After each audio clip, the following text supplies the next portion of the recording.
मैं आज भूपेश बघेल जी को पत्र भी लिखूंगा और चुनाव आयोग को भी पत्र लिखूंगा और मेरा प्रयास होगा कि प्रदेश के मुखिया के नाते, मुख्यमंत्री के नाते वो अपने युवक कांग्रेस के लोगों के अंदर में कुछ संस्कार दे। और युवक कांग्रेसियों से भी मेरा आग्रह है कि वो कांग्रेस की संस्कृति से संस्कार मत सीखे। उनके माता पिता ने जो संस्कार दिया उसका पालन करें, उसका आत्मसात करें, नहीं तो इन युवाओं का भविष्य भी खराब है। और इस घटना को जब मैंने देखा तो मेरे राजनीतिक जीवन में मैंने कभी देखा भी नहीं और सुना भी नहीं कि किसी सांसद जो है जहां पर देश की दुनिया की बात करके बच्चों को प्रेरित करने का काम कर रहा हो, उस कार्यक्रम में बेवजह व्यवधान डालना मैं रात के सोचा, बहुत देर रात तक सोचा। उस कार्यक्रम में खराबी क्या थी? क्या वहां पे हमने हमारे कोई कार्यकर्ता की फौज लेके गया था या फिर मैं वहां पर जो है प्रधानमंत्री मोदी जी जिंदाबाद या भारतीय जनता पार्टी जिंदाबाद या कोई नारा वहां पे लगा हो? गैर राजनीतिक कार्यक्रम। और ये मेरी आदत है कि आने वाली पीढ़ी से मैं बात करूं। सड़क बन जाएगी, नाली बन जाएगी, एक समय आएगा बिखर जाएगा, टूट जाएगा, लेकिन आने वाली पीढ़ी अगर टूट गई, बिखर गई तो ये भारत विश्व गुरु बनने में बेवकाफ। यह हमारी सोच है और अतीत इसका उदाहरण है कि आज नहीं, मैं 2002 से ये इस काम को मैंने बीड़ा उठा के किया है। और ये जो घटना घटी है और निंदनीय है। जिस प्रकार की धाराएं अरेस्ट करके लगाना चाहिए पुलिस ने नहीं लगाया। मैंने एसपी से बात किया, एडिशनल एसपी से बात किया, टीआई से बात किया, शांति व्यवस्था कायम और संयम बरता। मैं थाने में नहीं गया, बिरगांव के स्कूल में बैठा रहा 3 घंटा। हमारे कार्यकर्ताओं को भी धन्यवाद दूंगा कि उन्होंने भी संयम बरता, लेकिन उसके साथ भी मारपीट हुई। इसको कॉलेज से लेकर थाने तक का जो व्यवहार था, और थाने में पंकज शर्मा जी थे, उनके सामने हमारे कार्यकर्ताओं को मार दिया।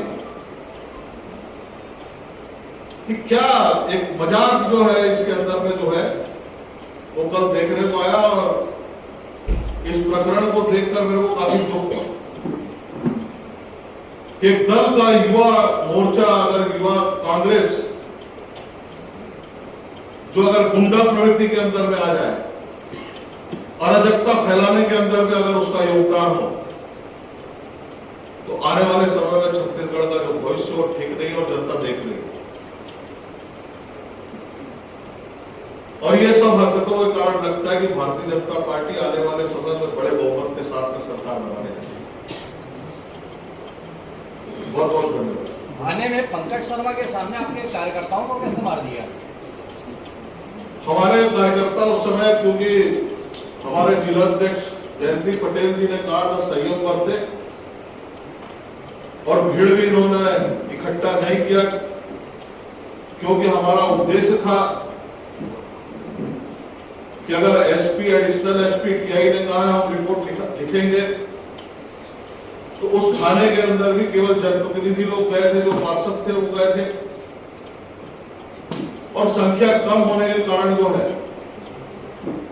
उनकी संख्या अधिक हो गई। तो उस अधिक संख्या का जो है वो दुरुपयोग उन्होंने किया, और फिर भी हमारे कार्यकर्ताओं ने कोई मारपीट नहीं की है। ये भारतीय जनता पार्टी के संस्कार सामने दुविधा में डाल दिया है। मैं पहले ये कहना चाहूंगा कि भारतीय जनता पार्टी पूर्ण रूप से हर वर्ग को पर्याप्त आरक्षण मिले, संविधान के अनुरूप मिले और किसी प्रकार का उनको व्यवधान ना आए, इसका समर्थन करती है। और भारतीय जनता पार्टी ने विधानसभा में भी जब भूपेश बघेल सरकार ने आरक्षण का मसौदा रखा था तो उसका पूर्ण रूप से समर्थन किया था, जो इस बात का स्पष्ट संकेत है कि भारतीय जनता पार्टी आरक्षण के पक्ष में है। परंतु भूपेश बघेल सरकार आरक्षण में राजनीति क्यों करना चाहती है, ये बिल्कुल ही स्पष्ट नहीं हो पा रहा है, क्योंकि राजनीति के मामले में हम सब जानते हैं कि कांग्रेस के कार्यकर्ता ही कोर्ट में जाकर इसमें ऑब्जेक्शन लगाते हैं। सरकार उस पर बड़े वकील खड़े नहीं करती, परंतु जब कोई कांग्रेस का राजनीतिक मामला होता है तो कपिल सिब्बल जैसे बड़े वकील आकर खड़े होते हैं। पर आरक्षण के मामले में हाई कोर्ट में महाधिवक्ता तक नहीं जाते और सरकार जानबूझकर आरक्षण का केस हाई कोर्ट में हार जाती है। दूसरी बात, सरकार बारंबार ये बात कहती है कि भारतीय जनता पार्टी राज्यपाल को प्रेशराइज कर रही है कि वो आरक्षण का मसौदा रोके। ये भी उनकी एक राजनीतिक चाल है। परंतु मैं आपको बताना चाहता हूं, संविधान की धारा आर्टिकल 341-42 में बहुत स्पष्ट उल्लेख है कि आरक्षण का मूल आधार क्वांटिफाइबल डाटा होता है। बारंबार राज्यपाल जी ने उनसे क्वांटिफाइबल डाटा मांगा, परंतु माननीय मुख्यमंत्री जी ने आरक्षण को उलझाने के लिए ये मसौदा तो रखा पर क्वांटिफाइबल डाटा नहीं रखा, ना ही उन्होंने विधान पटल में रखा। भारतीय जनता पार्टी ने भी मांग की कि इसमें विधानसभा में इसे रखा जाए और चर्चा हो, ये नियम है। परंतु मुख्यमंत्री भूपेश बघेल जी आरक्षण को उलझाना चाहते हैं और लगातार आरक्षण पर राजनीति कर रहे हैं। मेरा मानना है और कानून के अनुसार अगर क्वांटिफाइबल डाटा आवश्यक है, ये माननीय भूपेश बघेल जी जानते हैं, तो भाजपा प्रश्न पूछती है कि आरक्षण को राजनीति में क्यों उलझा रहे हैं और क्वांटिफाइबल डाटा क्यों नहीं दे रहे। एक मिनट शॉर्ट हो जाए। केदार जी, अभी एक प्रश्न उठा अभी यहाँ पे, वो गुंडागर्दी और गुंडा तत्वों वाली बात की। यहाँ पे तो केक कटिंग भी हो रही है और आप लोग को यहाँ पे कोई आप लोगों का बयान नहीं आता, कोई चिंता सामने नहीं आती। बिल्कुल आपका प्रश्न बेहद संवेदनशील है और मैं कहूंगा कि रायपुर वासियों और छत्तीसगढ़ वासियों के जीवन की सुरक्षा से, जान से संबंधित प्रश्न है। भारतीय जनता पार्टी ने इसमें एक ब्रीफ रविवार को आयोजित की थी और उसमें हमने मांग की थी कि जो ये केक कटिंग वाले हैं इनको कठोर से कठोर धाराएं लगाकर और सजा देने के लिए कोर्ट में भेजना चाहिए।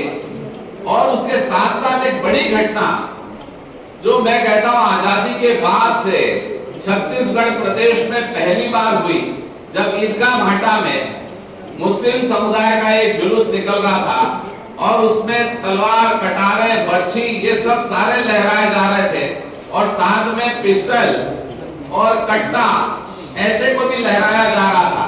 भारतीय जनता पार्टी ने उसमें भी दबाव बनाया और कहा कि ये वीडियो देखकर लग रहा था कि ये झारखंड और बिहार का है क्या, परंतु समाचार पत्रों से और समाचार चैनलों से पता चला ये ईदगाह भाटा का जुलूस है और लोग तलवार लेकर और रिवॉल्वर लेकर नाच रहे हैं।